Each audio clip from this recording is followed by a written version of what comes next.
জি 2024-এ কিরকম রিসার্চ হয়েছে।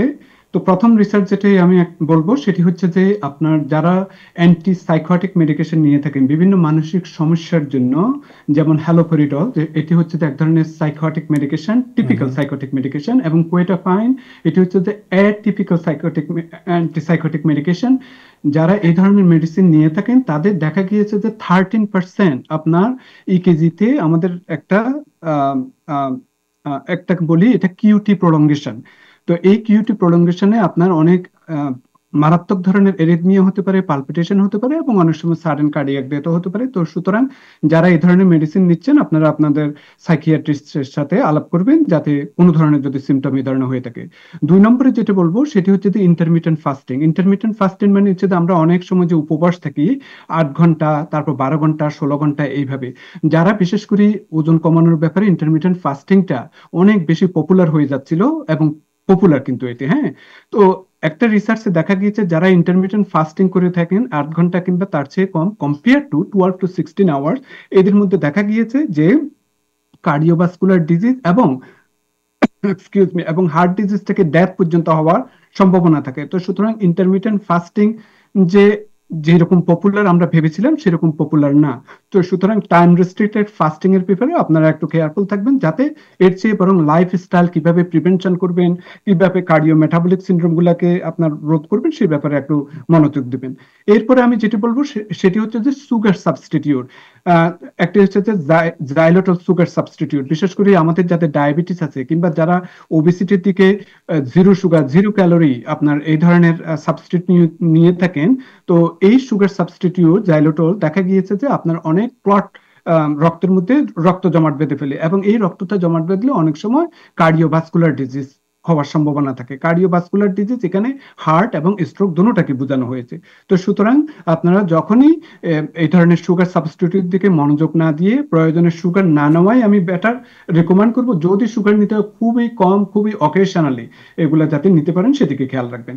এরপরে আমি বলবো ক্যানাবিস। ক্যানাবিস আমরা অনেকবার বলেছি, তাহের ভাইও খুবই এটি নিয়ে অনেক সোচ্চার ছিলেন, এবং আমাদের অন্যান্য প্যানেলিস্টরা খুব সোচ্চার ছিলেন, ইব্রাহিম ভাইও সোচ্চার ছিলেন। ক্যানাবিস হচ্ছে যে মারিওয়ানা।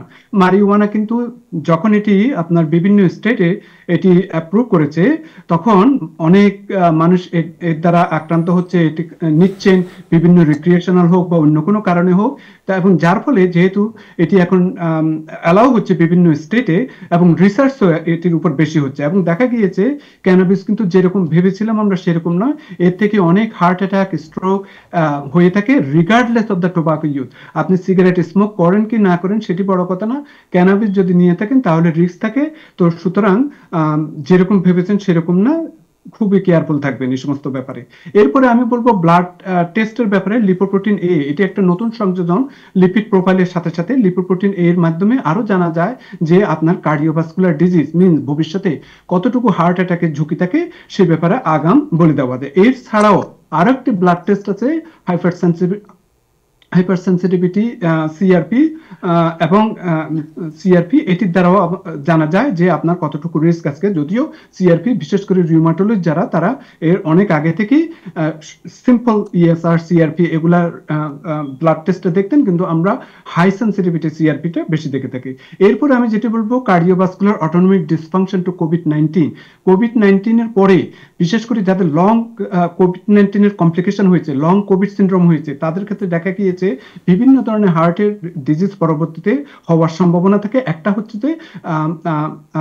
হচ্ছে যে আপনার postural orthostatic tachycardia syndrome, means অনেক পালপিটেশন হয়ে থাকে। এছাড়াও মায়োকার্ডাইটিস কিংবা কার্ডিওমায়োপ্যাথি এগুলোর কথা আমরা অনেক সময় বলেছি, কিন্তু এটিও যাদের লং কোভিড সিন্ড্রোম হয়েছিল কিংবা আপনারা আল্লাহর রহমতে এখন ভালো আছেন, কিন্তু সবসময় খেয়াল রাখবেন যে এই ধরনের পালপিটেশন হলে আপনারা আপনাদের প্রোভাইডারের সাথে আলাপ করবেন যে এটি কোনো অর্থোস্ট্যাটিক টেকিকার্ডিয়াক সিন্ড্রোম কিনা। তারপর হচ্ছে যে rice of RNA binding protein. আমরা যখন কোভিড আক্রান্ত হয়েছিলাম তখন আপনারা দেখেন যে বিভিন্ন ধরনের আরএনএ ভ্যাকসিন বের হয়েছে, ঠিক তেমনি আরএনএ বাইন্ডিং প্রোটিন কার্ডিওভাস্কুলার ডিজিজে অনেক অগ্রগতি হয়েছে, বিশেষ করে এনক্লেসাইরিন, যেগুলি আমরা যাদের কোলেস্টেরল সহজেই নামাতে পারছি না, সেই ইনজেকশন আপনি যদি 6 মাসে একটা দিয়ে থাকেন তাহলে আপনার 50%-এরও নিচে আপনাকে আরো কমাবে। বুঝতেই পারতেছেন কিরকম ড্রাস্টিক্যালি আপনি 6 মাসে একটা ইনজেকশন দিবেন, আপনার কোলেস্টেরল কিন্তু একদম মানে 50%-এরও নিচে নেমে যাবে এবং ভবিষ্যতে এটি আরো আরো অনেক অগ্রগতি আপনারা দেখতে পাবেন। তা এরপরে আমি বলবো আরেকটা হচ্ছে যে কলসিসিন সাধারণত আমাদের যাদের গাউট আছে তাদের ক্ষেত্রে এই ড্রাগটা ব্যবহার করা হতো, কিন্তু এফডিএ এটি কিন্তু যাদের আপনার বিভিন্ন ধরনের চেস্ট পেইন আছে, করোনারি সিনড্রোম জাতীয় চেস্ট পেইন, এটিও কিন্তু অ্যাপ্রুভ করা হয়েছে, যদিও রিসার্চটা কিন্তু খুবই মিক্স। এটি নিয়েও ভবিষ্যতে আমরা অনেক কিছু আরো দেখতে পারবো।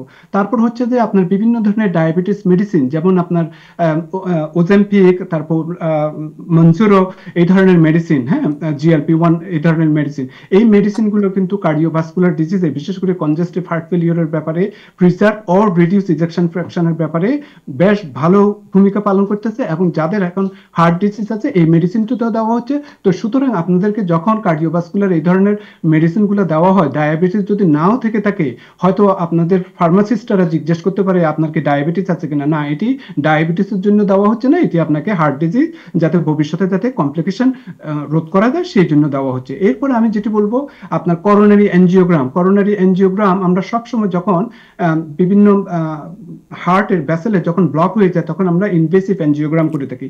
এটা থেকে রক্ষা পাওয়ার জন্য, এটি রক্ষা পাওয়া বলবো না, এটি থেকে যাতে অল্টারনেটিভ যদি আপনি ভয় পেয়ে থাকেন, তাহলে আপনার বিভিন্ন ধরনের সিটি এনজিওগ্রাম বা আরো অন্য ধরনের যে প্রসিজার আছে, যে সেগুলি এআই মিডিয়েটেড, যেটি এআই মিডিয়েটেড আর্টিফিশিয়াল ইন্টেলিজেন্সের মাধ্যমে অনেক মারাত্মকভাবে দারুণভাবে একটা কার্ডিওভাস্কুলার ডিজিজ, এটা মেডিসিনের সর্বত্রই, এটি কিন্তু আপনারা ভবিষ্যতে আরো দেখতে পাবেন। এটিও 2024-এ একটা ভালো ভূমিকা পালন করেছে।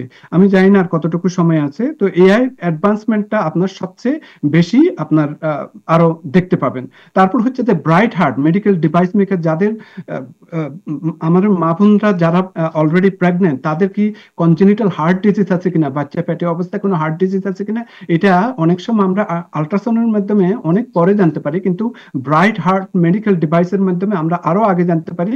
এবং এআই সফটওয়্যার ব্যবহার করা হয়েছে, যার মাধ্যমে আপনার বাচ্চার কোনো ধরনের হার্টের প্রবলেম যদি থাকে, সেইভাবে আপনার গর্ভ অবস্থা থেকেই আপনার হার্টে এই ধরনের প্রসিজার করে এগুলা ভালো করা যেতে পারে। তো সুতরাং এটিও একটি নতুন ধরনের উদ্ভাবন। তারপর আমি আরেকটি বলবো যে ওয়েগভি, যেটি হচ্ছে যে ওয়েট লস মেডিকেশনের ব্যাপারে আপনার রিসেন্টলি আপনার দেখা গিয়েছে যাদের অবস্ট্রাকটিভ স্লিপ অ্যাপনিয়া আছে, মিন যারা রাত্রেবেলা নাক ডাকেন, যাদের হঠাৎ করে নিঃশ্বাস বন্ধ হয়ে যায়, যাদেরকে অনেক মেশিন দিতে হয়, সিপ্যাপ বা বাইপ্যাপ মেশিন, সেই ক্ষেত্রে এফডিএ এই প্রথম মেডিসিন আপনার এটি অ্যাপ্রুভ করেছেন যে এই মেডিসিনটা দিলে তাদের দেখা গিয়েছে 5 টাইমস আপনার efficacy compare to your machine, CPAP বা বাইপ্যাপ মেশিন। এটি খুব সম্ভবত তাদের ক্ষেত্রে 35% অ্যাটলিস্ট ওয়েট লসের ব্যাপারে যথেষ্ট ভূমিকা পালন করে থাকে। আপনারা জানেন যাদের অবস্ট্রাকটিভ স্লিপ অ্যাপনিয়া আছে তাদেরকে আমরা সবসময় বলে থাকি একটা ট্রিটমেন্টের ব্যাপারে যে ওয়েট লস করার জন্য, হয়তো খুব সম্ভবত এই মেডিসিনটা এত ড্রাস্টিক্যালি ওয়েট লস করে বিদায় আপনার এই ধরনের প্রভাব ফেলে থাকে। এরপরে আমি একটু সামান্য আরেকটা এর ব্যাপারে যাব। আরেকটা জিনিস না বললেন, সার্জিক্যাল রোবোটিক কোম্পানি স্টেরিওট্যাক্সিস, এটি ইদানিং এখন আগে যেরকম বাইপাস করা হতো, যে বিভিন্ন ধরনের হার্ট স্টপ করে কিংবা হার্টকে বাইপাস করে যে সার্জারিটা করা হতো, এখন রোবটের মাধ্যমে করা হয়ে থাকে, খুবই প্রিসাইসলি, খুবই মিনিমাল সার্জারি ভাবে। তো সুতরাং এটিও আপনারা অনেক অনেক অনেক আরো বেশি আল্লাহর রহমতে ভবিষ্যতে আরো দেখতে পাবেন। এরপরে আমি ছোট্ট করে, যেহেতু স্ট্রোকটা কার্ডিওভাস্কুলার ডিজিজের আন্ডারে, আমি ছোট্ট করে বলবো, এটা হচ্ছে যে স্পাইনাল স্টিমুলেশন। হ্যাঁ, আপনার ব্যাকে কারো যদি স্ট্রোক হয়ে থাকে, বিভিন্ন ধরনের আর্ম বা লেগে যে প্যারালাইসিস হয়ে থাকে, এটিকে আপনার মুভমেন্টটা ভালো করার জন্য ফিজিক্যাল থেরাপি, অকুপেশনাল থেরাপির সাথে সাথে এই স্টিমুলেশন ট্রিটমেন্টটাও যাতে দেওয়া যায় কিনা, আপনারা আপনাদের নিউরোলজিস্টের সাথে আলাপ করবেন যারা এটা দিচ্ছেন। যদি আপনি যদি এটি ক্যান্ডিডেট হয়ে থাকেন, ভালো যদি আপনার এটি নিতে পারেন, তাহলে আপনার অবশ্যই ভালো ফল পাওয়ার একটা সম্ভাবনা আছে। আল্লাহ সবাইকে ভালো রাখুক, দোয়া করবেন। Thank you, Dr. Manzoor Morshed. All the new innovation